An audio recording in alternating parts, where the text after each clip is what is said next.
For those of you who've not been to previous Hot Topic sessions, the idea is to have a bit of provocative debate. We have 3 internationally renowned speakers who have all been asked to talk on the topic of outcomes, which I know is close to all our hearts. They've been given an allocated 12 minutes, and then we'll have discussion at the end of it. There is a Twitter feed for this, if any of you like to tweet. And what happens is your tweets will go up onto that computer when I'm chairing it at the end. If you use foul language, then Emmanuel, who's moderating it, will erase them. So only ones that are polite will get up there. It means I can pick questions from the audience. You don't necessarily have to stand up. Outcomes have already been discussed in the last couple of days.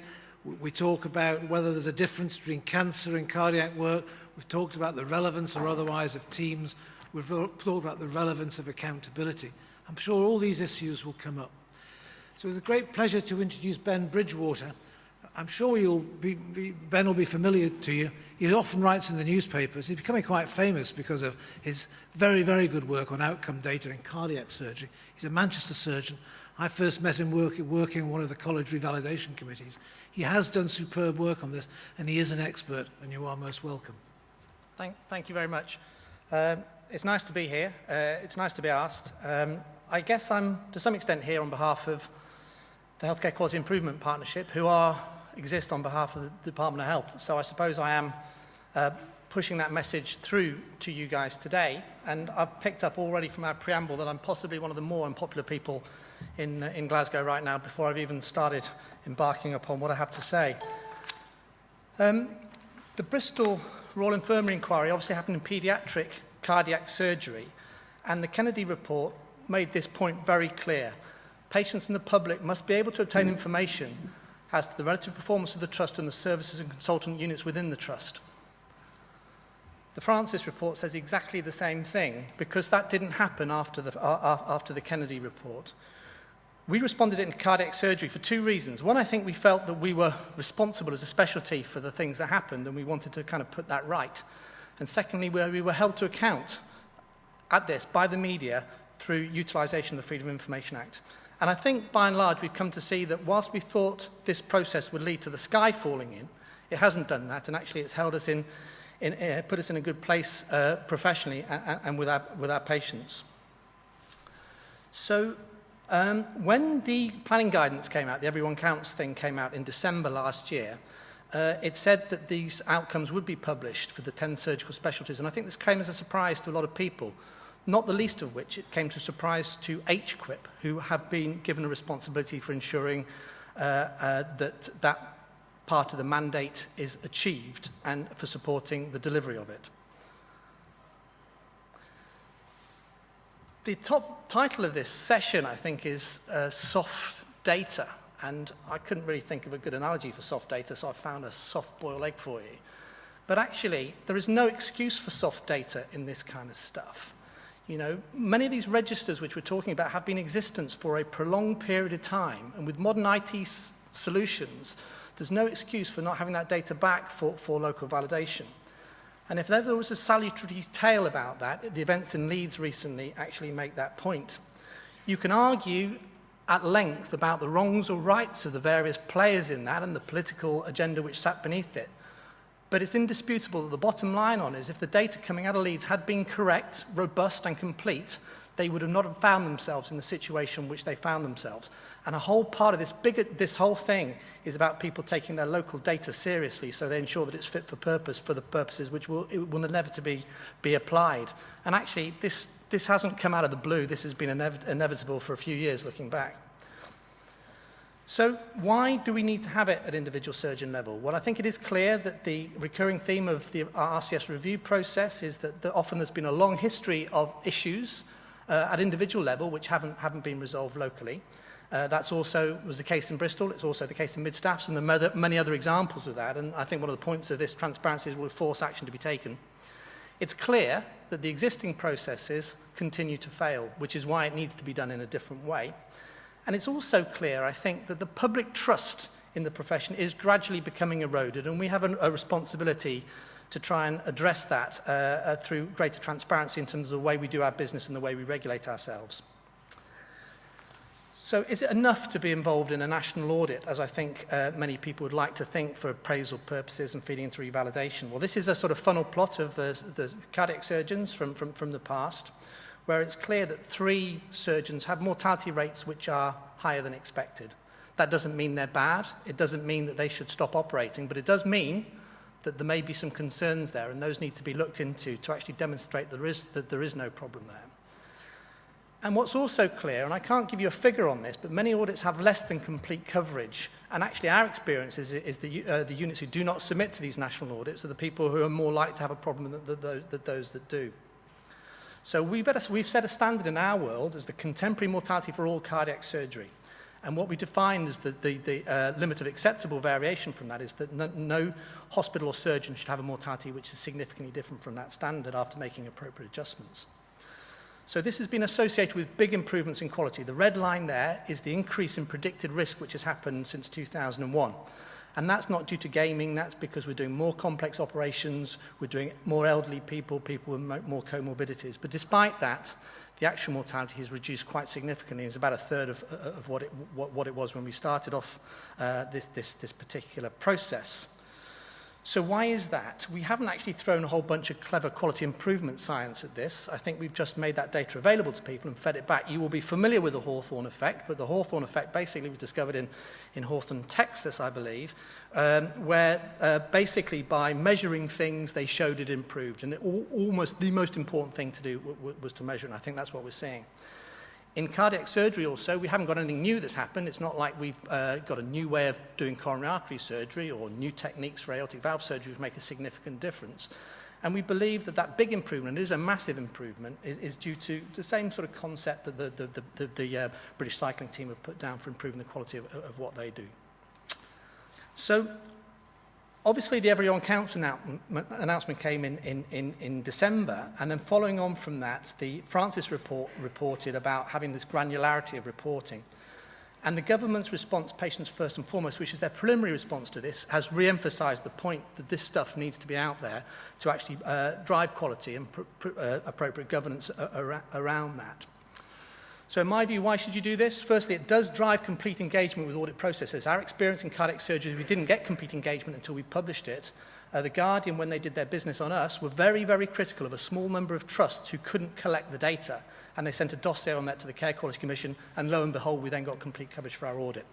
It is associated with quality improvement. That may be the audit process rather than the publication, but it certainly is associated with big improvements. It does support patient choice, but I think that's probably a relatively small effect for a relatively small number of patients. It does, in my view, drive transparent and effective governance processes. It does act to maintain patients' trust. And I think there's another thing in there, is it forces professional societies to act in a much more patient-centred way rather than a tendency to be more of a trade union in terms of the way they put their information out and the way they do their business, which I think is beneficial. It also supports commissioning. I suspect it won't do that strongly in the first round, but that's something that needs to develop over time. So our results are out there. So if you Google me, this is the kind of thing that you'd find on our website, the Professional Society website, our activity data, that's my mortality rates according to the standard. What we've also done, because we've had to get the data to a situation where we can do this, we've got useful data. So we've built a suite of tools to sort of progress further transparency. And we used to write these big reports. The last one we wrote was 512 pages, big, heavy book. But now what we've done is we put web-based front ends in front of that to actually look at the most contemporaneous data, to enable that data to be available for researchers, for patient care, et cetera, et cetera, et cetera. And that's out there now. And what we're also doing is putting an app together. And the reason I show these is because I think there's a much wider agenda about patient-focused quality improvement of this than just publishing the outcomes. And what we found is adding incremental value through things like that website or things like this app is very, very cheap once you have the data in a state which is fit for purpose. So following on from this, I've been seconded to HQIP to try and help support this particular initiative, along with a project manager. And we've had initial meetings with all the 10 specialties, and we've brought up project plans for each of those and an overall project plan. And we've set up an advisory group to try and support this work also. These 10 specialties were chosen because they come from existing registries which are thought to be fit for purpose. And the model, the the responsibility for this publication is a collaborative approach between the professional society, the audit provider working with that registry with support from HQIP. We definitely wanted to have the professional societies at the core of this because we think there are some significant advantages to patients and the professional societies for doing so. But there are some disadvantages to this because this is not the historical way things have happened from centrally dictated information programs and stuff, and we're just working that through. But it's clear there's an expectation this data will be published on trust websites, either mirrored or linked to the data as it's published, and also NHS Choices, and we're working through how that might look. So what everybody's been asked to do so far is to confirm the outcomes they think are important, the audit period, the presentation of analysis, project timelines, financial support requirements and hosting requirements to get this out into the public domain. And we're also going through a process of gaining consent. There is an intrinsic incompatibility between the government's data protection legislation and their drive towards transparency, which we're trying to work our way through. And the advice we've been given is that there needs to be consent for this. So we've written out to, or we've tried to write out to all the surgeons through the professional societies to ask them for consent in this process. Currently, we have a greater than 97% positive consent for publication from people who've replied to this, which surprised me actually, but I think is a positive thing. So in summary, these outcomes will be published for the 10 specialties this summer. It has focused incredible energy from the professional societies and the audit providers on this, which I think is good. The level of debate, the level of commitment to trying to get this happen has been enormous. I think we're finding out an awful lot of things as we go, and not the least of which is some of the data quality issues which will need to be resolved. But I think what's important is we encapsulate that learning so this will feed into future iterations of this particular program, because I suspect there will be future iterations of this. The work is challenging methodologically, politically, and I think that people are really rolling their sleeves up and getting on with this. I think there are many potential benefits to this particular program, but of course there are some risks, and I suspect we'll hear a bit about those in a minute. But what I'm absolutely clear on is if the professionals don't engage in this, to manage these programs and customize the narrative and the methodology by the way this stuff goes in, the risks will be greater and the benefits will be less. Thank you very much. Thank you very much, Ben. Ben, could you come and sit up here, because we'll have a panel discussion. Thank you very much, that was great. A model of clarity, as usual. I've just been handed a note about the hashtag, but I've already mentioned Twitter, but the hashtag's in your programme. It's hash ASGBI Hot Topic, so please put up your questions. Next speaker is Paul Finan, long-term old friend. Paul is Professor of Colorectal Surgery in Leeds, past President of the Association of Coloproctology, Chairman of the Training Committee, and many, many other attributes, but in particular, very keen on audit. Paul. Thank you, John, and thank you for the organisers for asking me to speak. I should say at the outset that I'm completely committed to this process, and what I want to do is to cover some of the issues that have been thrown up within the colorectal community. You've just heard from Ben, and he wrote a very good article in the British Medical Journal just a few months ago, talking about how the cardiac surgeons had really led the way, and I couldn't agree more. Long-standing audit, there's a considerable surgical input, well-defined procedures, and elective cases only. Colorectal cancer, which is what we're going to be reporting on, is not quite the same. We've had the discussion down here, and he actually said, I can't see why you think it isn't the same. Well, I hope to be able to show you.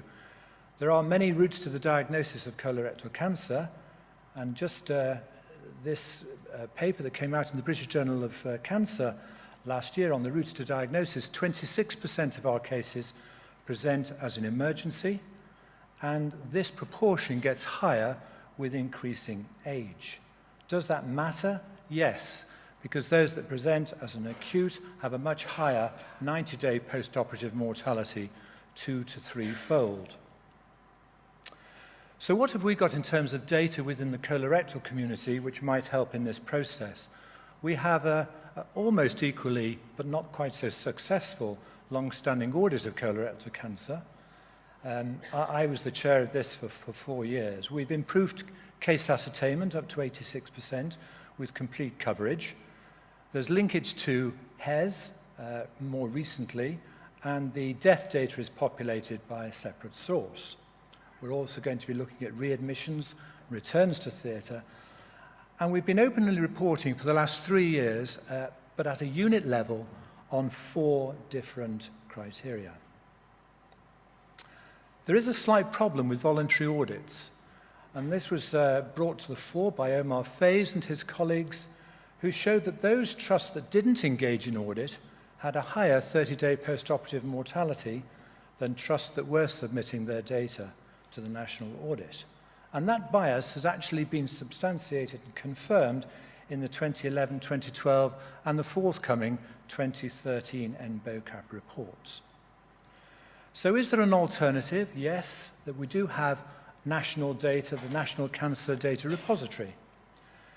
This is data from the 8, we used to be the 8, now a single English cancer registry, linked to HES data with all its problems.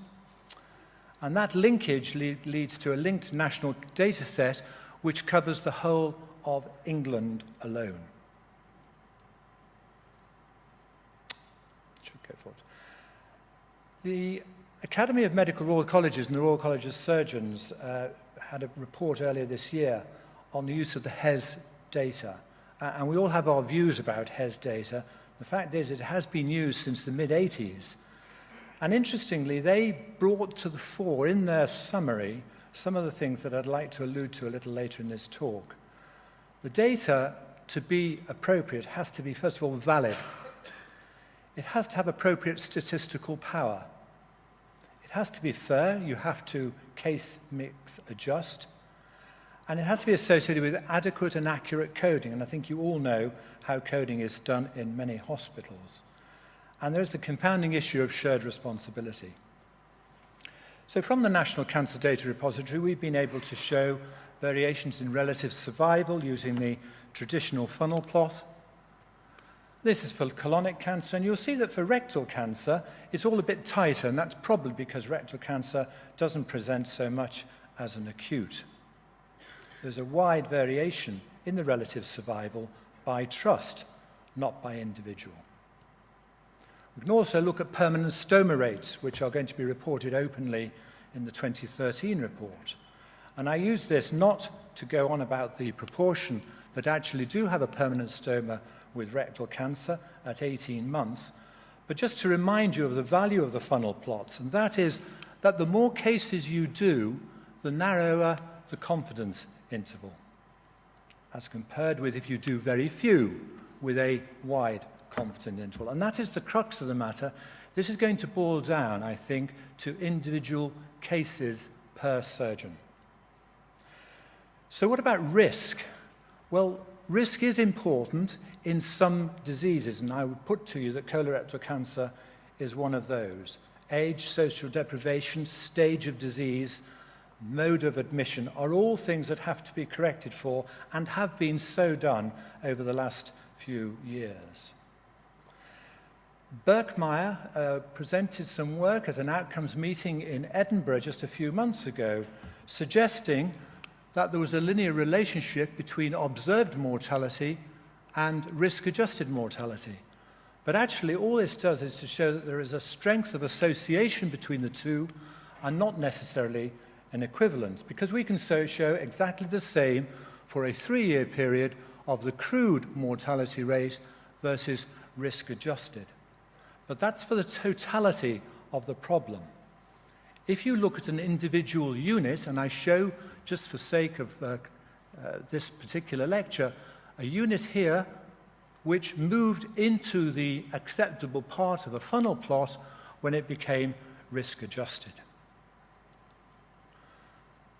There was publication a few years ago now in Gut of 30-day post-operative mortality, again by unit, with 5 outlying trusts above the 99.8% confidence interval. And the next important point to note was that for the next 2 years, all those trusts had come within the funnel. So there has to be a continuity of data collection and not just a snapshot. And the other thing is our relationship with the press and how we put out this information. I'd like to write regularly for newspapers, but I don't. I don't intend to, and I have a healthy disrespect for how things are taken by the press, because it's only bad news that sells copy. So the paper on variation in abdominoperineal excision rates was published online on June the 5th, 2008 at 10:05. 6 minutes later, that appeared on the BBC website, rectal surgeons using wrong op. That's not exactly what the paper was saying, but that was the angle that the BBC website chose to do. So, you've already heard that in fact we're moving to surgeon-level reporting by June, by individual, and the professional society, the Association of Coloproctology, has chosen to use the 90-day post-operative mortality rate over a 2-year period. Now, I'm grateful to... This isn't me, by the way, but I'll put it down there. It's not actually on. I'm grateful to Kate Walker from the Clinical Effectiveness Unit at the College for the next few slides.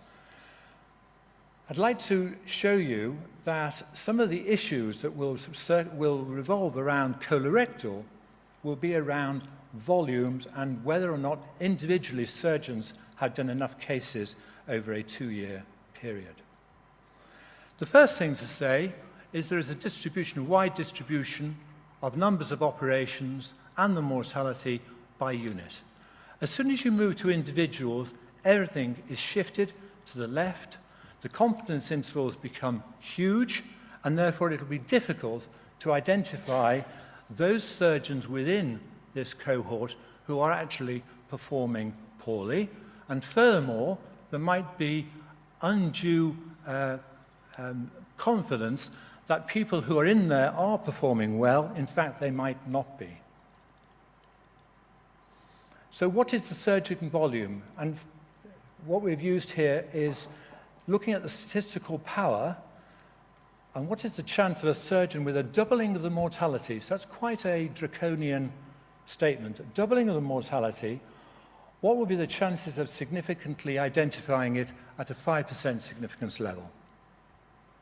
And you'll see that for cardiac surgery, big numbers, but they do big numbers, then they can start talking about whether or not they can adequately detect it.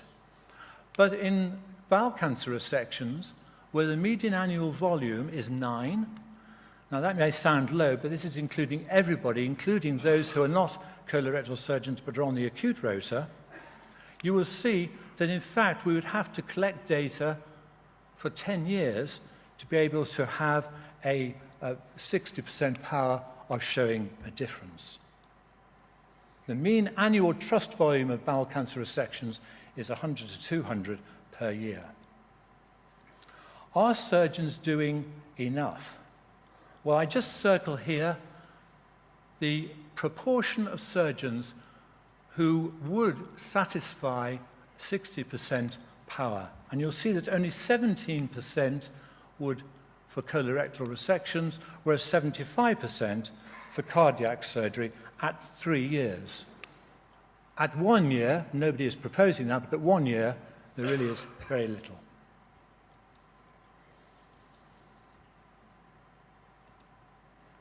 So the trust volume at 90 for a 90-day mortality at 60% power, we would get 55% of trusts at a 1-year period. So there is an issue when you drive down to individual outcomes. And finally, what about the proportion of outliers having a truly poor performance? I've identified here those between the 95% and 99.8% confident interval, but not all those will be poorly performing. It's dependent on the surgeon volume and the prevalence of the poor performance. So there is a challenge to us. We're dealing with emergency surgery, we're dealing with the elderly, we're dealing with high-risk general surgical patients. There is a package of care, and we are not, as you know, solely reliant on surgeons, but also on facilities, radiological support, anaesthetics, etc. That's not an excuse, and I'm stating the obvious, but I think the government needs to know that. So in conclusion, I think individual outcomes could be based on data, but it has to be statistically robust, risk-adjusted, continuous, complete. It has to be clinically validated and not subject just to an administrative upload from cancer sources, and it has to be presented in a user-friendly manner. Otherwise, I should think we should stick with unit-based outcome data. Thank you very much.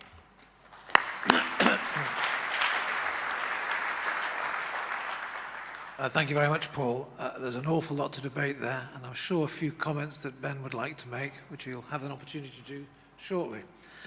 Can I introduce our third speaker, David Flung, who's a GI surgeon, University of Massachusetts. David's already spoken at this meeting. He's well known for his work on outcomes. He has a CV as long as my arm. You're most welcome.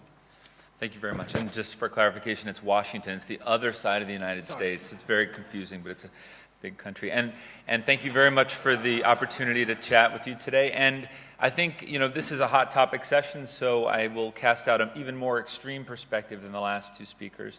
And it's partly informed by a U.S. experience grappling with many of these same issues over the last decade. And I will try to make the point that unequivocally, individual outcome reporting is a really bad idea. It's not going to be scientific for the reasons you just heard about. I don't think it's professional or productive, and I'll elaborate on that. So transparency, especially after this mid-staff inquiry that we just heard about earlier this afternoon, transparency is like motherhood. Who could possibly argue that patients don't deserve the right to know exactly what your outcomes are or your outcomes are if they're trying to make decisions about where to get their operations? It's so much an act of faith, in fact, that we have to bow to political correctness to say that we must participate in a transparency activity on the surgeon level. And yet it's so quick becoming a mother-in-law from a mother that I think it's worth pausing for a moment to hear that science you just heard and realize that the government absolutely needs to understand the incompatibility of the volume relationship and our inability to do accurate statistical modeling around individual outcomes in any kind of meaningful way. Just the science alone tells you that this is not compatible with getting meaningful information to patients. So even if you like the idea of transparency for individual patients, you would want them to have information they could actually use. This is where the mother-in-law issue comes to bear, because not only is it bad for patients to see information that's not informative, it's bad for us as a professional society, and it's counterproductive in many, many ways. And so I think that I'd just like to cast out that more extreme position, because I think that's the story. And it's also really not even that relevant, because the bottom line is that we live in an information age, and whether or not you put out individual outcome mortality data or not, patients are always going to seek out information about individuals. I put in a little bit of a Google search on me. I put David Flum, horrible doctor. If you want to find out about me, you'll find out lots of information about me. You'll find out from Health Grades or other companies that take and pull whatever data and put it out there. But it's nonsense data. Surveys from one patient about whether or not the wait time was more than 15 minutes or whether or not my office staff were friendly. This is not the way to make healthcare decisions. It's not a good way to profile individual clinicians. And yet that's the kind of lousy information there is, spurring a whole industry called reputation minders and reputation monitors. That's not the way the profession needs to go. But because professional societies, both in the United States and frankly the rest of the world, have really abdicated their role of changing the narrative, we're stuck with these kind of demands from governments, and I think that's the problem. So, henny penny in the sky falling. The bottom line is, come July, there's going to be some data that's released, and the question is, what's going to happen then, right? And so we know from New York State in 1990, which I think was the first publicly identified data on the doctor level, we know that there's a limitation to the data that gets out there. Edward Hannon, who's this PhD here, has done more evaluation of the impact of public reporting on a doctor level than anybody else. The story here is that in 1988, that we were collecting cardiac surgical mortality data. A Freedom of Information Act lawsuit was put on the New York Times, and by the New York Times, and the data was released for the first time ever, surgeons named and their mortality rates. He studied what actually has happened with that since, and if you ask what cardiologists who were doing all the referrals say about these data, 10 years later, a majority of cardiologists had not changed their referral practices at all based on this. So how the patients get to us as surgeons doesn't look like it's influenced by this individual reporting.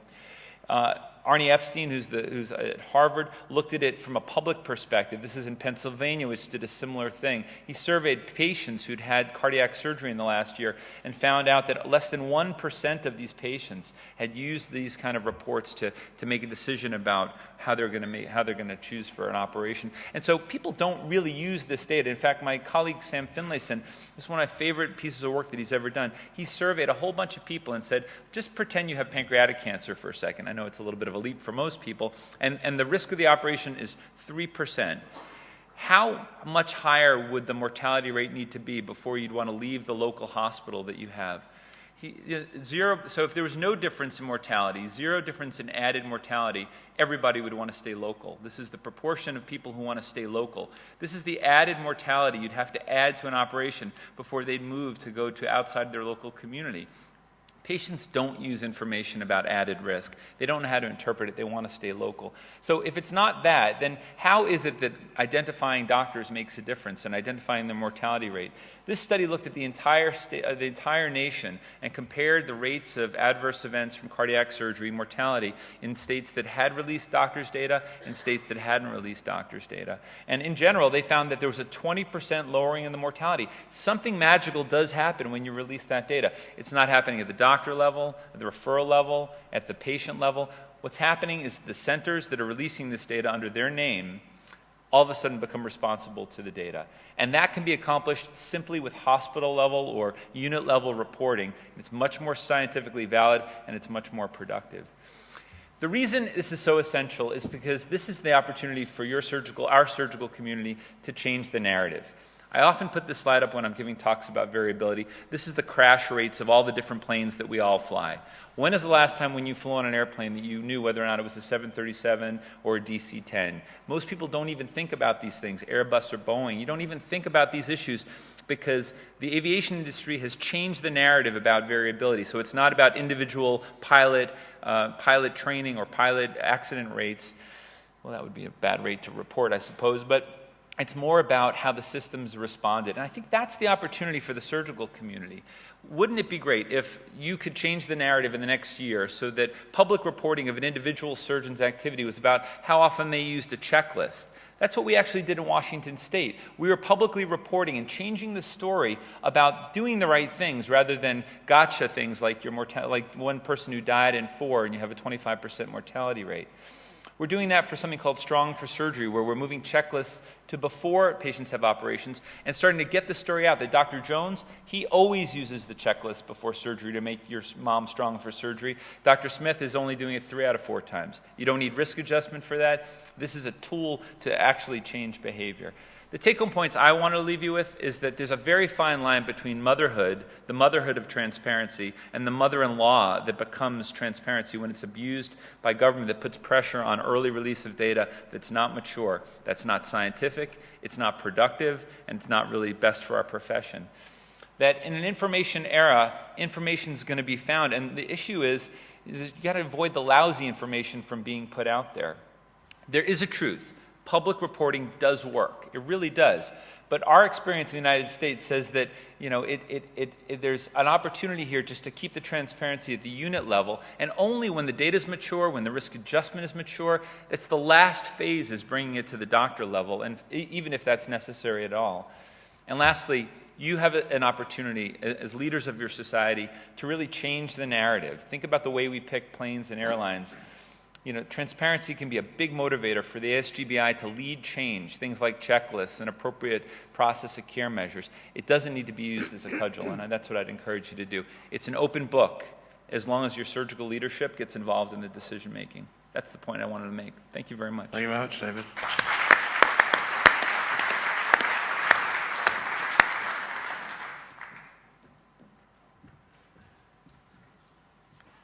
Now, don't forget to tweet. So we get your questions, or if anybody wishes to stand up with one of the microphones, it's fine. But I'll just start the ball rolling. We've heard slight variations there. What I want to put to the panel is, we all agree that transparency is appropriate.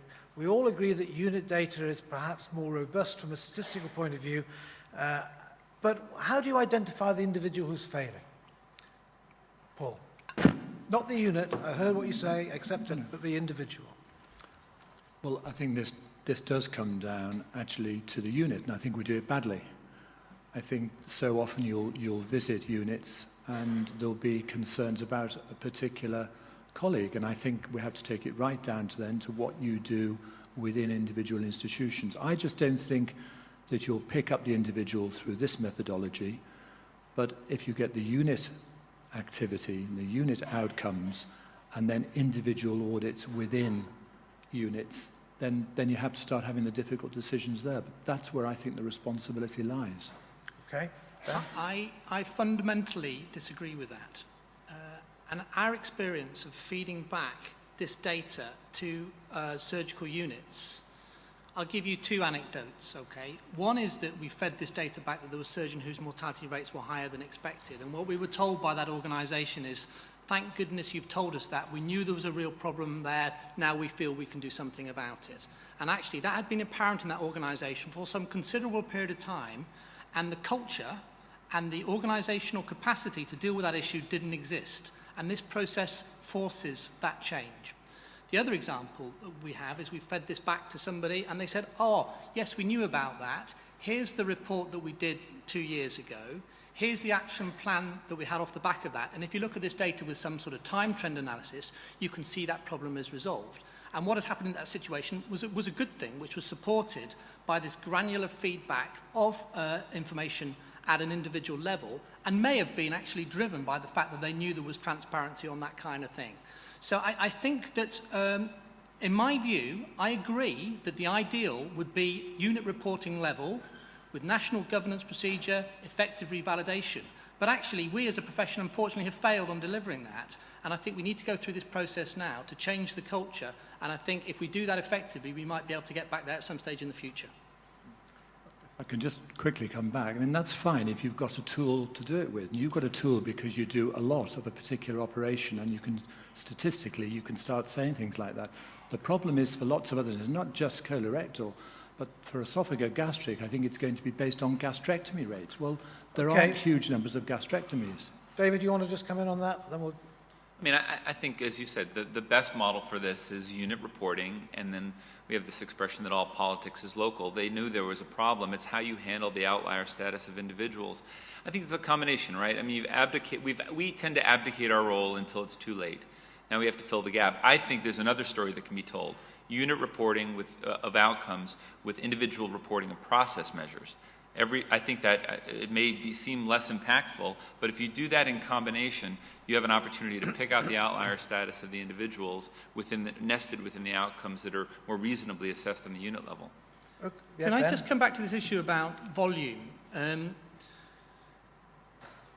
We do fairly high volumes of what we do by the nature of the specialty that we do. And because we have been forced into understanding risk adjustment methodology, we have looked at it very hard. And, you know, there's an industry around that, developing that kind of stuff in its own right. And we understand the limitations of our risk adjustment methodology for the outcomes which we have chosen as being important in our specialist area. And I think that what we're seeing now a little bit is that people are going to have to play a lot of catch-up on that and work out what the right outcome measures are and how to risk adjust and make appropriate exclusions from things you can't adjust for. And I think that's a challenge. What's happened in the past is there's huge amount of effort and money gone into all sorts of research, but outcomes research has been a relatively poor relation in the past, and I think that needs to change. But I have to say, I feel quite uncomfortable about some of these volume things because the reason why we don't have cardiac surgeons having a median of 9 operations a year is because we know that you get better outcomes if you do 150 a year. And I think inherent in this whole process about transparency, we'll be doing more work about volume outcomes relationships. We'll be doing some rationalisation possibly of service provision, which is one of the things which I think might come out of this process as it goes forwards. Okay, thanks. Yeah, go on. I just want to elaborate on this one point about risk adjustment. It's actually not that we just have discovery to do. This is where there's an opportunity to learn from the states. The NSQIP program has over, I think, 500,000 cases that have run through there. We know how to do risk adjustment for general surgery, but it doesn't look like it happens on an individual level. You have to aggregate a whole bunch of procedures together and look for aggregate morbidity and mortality. And it takes years to get enough data to look at any given doctor. So it's not like it's just a matter of investing enough energy and time into this. It's not doable in a scientifically valid way on the doctor level with general surgery. Okay. James Haddo's asked, individual surgeons will be at the mercy of chance, not possibly at good risk adjustment with individual level volumes. You've responded to that. Ewan Harrison's asked, following events in Leeds, will completeness of data be published together with individual outcome results? And again, the three of you have addressed that problem. Tim Underwood's asked about esophageal cancer. We've had mention of esophageal cancer, which we recognise is related to MDT, and I think Paul has made comment about that, commenting about units. Can I move on to a separate issue here? Chris Macklin has asked, what happens to those surgeons who decline consent for their data to be published? And he adds that he consented. I've written that down as a question. So what do you do to a surgeon who declines to consent to use of their data? Thank you, Chris. Some of these databases were set up with consultant identifiers associated with them, and our database implies with that. But we have still gone down the approach hitherto that actually this is a professional society-led initiative, and therefore we wanted consent from our membership to take that forward. We have taken advice on data protection issues, and the consultant identifier is personal data. And there are arguments about exactly what that means, and nobody seems really quite to have the appetite to test that. And so from HQIP's perspective, what we have said is we are going to ask surgeons whether we can publish their data or not. If they say yes, we'll publish it. If they say no, we won't publish it. If people are outliers, we will systematically seek their permission to publish it. And if we don't get positive affirmation to publish it, we won't publish it. And everybody who doesn't respond, we will publish, and we're looking now to take some indemnity in case there's any challenge from that in the future. I think one of the things that we will have to do when this process is finished at the end of June or whenever it is feed back these kind of issues to the commissioning board, because actually it's clear at the moment that there is an intrinsic incompatibility with the government's position on this and actually the reality of their data protection legislation, which needs to be resolved if people want to see complete surgeon-level data in the public domain. Paul? I just wanted to mention the other thing is the submission of data. We seem to have two real ways of submitting data. Within colorectal, it was very much surgeon-led, and all we ended up doing was auditing the enthusiasts to begin with. And therefore, we went down the administrative route, and there was data being put in from trusts, from administrative sources, via clerks, and etc. And now there's a threat to livelihood. All of a sudden, the surgeons are interested in it again. And I think one of the things that the cardiac surgeons have shown the way is that there has to be engagement, and rightly so. But we've moved on. It's 10 years later. But there has to be you have to have the time to actually do it. And it is on a low proportion of operations for colorectal surgeons, at least. Okay. How can the data be entered by the surgeon? I don't understand how you could have a credible system if the surgeon who's being judged by the data is also the entry point for the data. The way it's going in cardiac surgery more and more is that the data which feeds the audit is a subset of an electronic patient record. So that the preoperative risk factors are collected as part and parcel of patient management, the operative risk factors are collected as part of the operative note, and the same with the sort of post-operative issues. Okay, so let me move on to the question over here. Marcel Gatt from Scarborough. Thank you very much for those presentations. I found those really interesting, but I have a fear that we're trying to sort of reinvent the wheel, in as much as there is an axiom in the English language which states that which cannot be defined cannot be measured, that which cannot be measured cannot be improved, and that which cannot be improved will eventually deteriorate. Now that's been around for donkey's years, and we've heard from the last presentation that simply by collecting the data, it somehow magically improves. Now, one question that I've got is this improvement really related to a true improvement, or simply the fact that those collating the data actually end up protecting themselves by not taking on higher risk cases in surgical practice? And I know I might be being devil's advocate here, but I'd just be interested in what the panel think about that. Secondly, we mentioned national audits and the fact that there is a 95% chance of picking out, let's call him the problem surgeon or the problem doctor by some of these audits. There's also a chance that we're making a mistake in 5%. Is there systems in place for protecting that individual or doctor in case we're making an error purely on statistical chance? And thirdly, we've heard about missed SAFs and all the rest, and how we should be engaging more with patients and putting patients first. Now, we collect an inordinate amount of data, with regards to our personal activity here in the UK. If we scope, we collect our, cecal intubation rates. We collect our, our data for theatre outcomes. We collect data for purposes of reappraisal.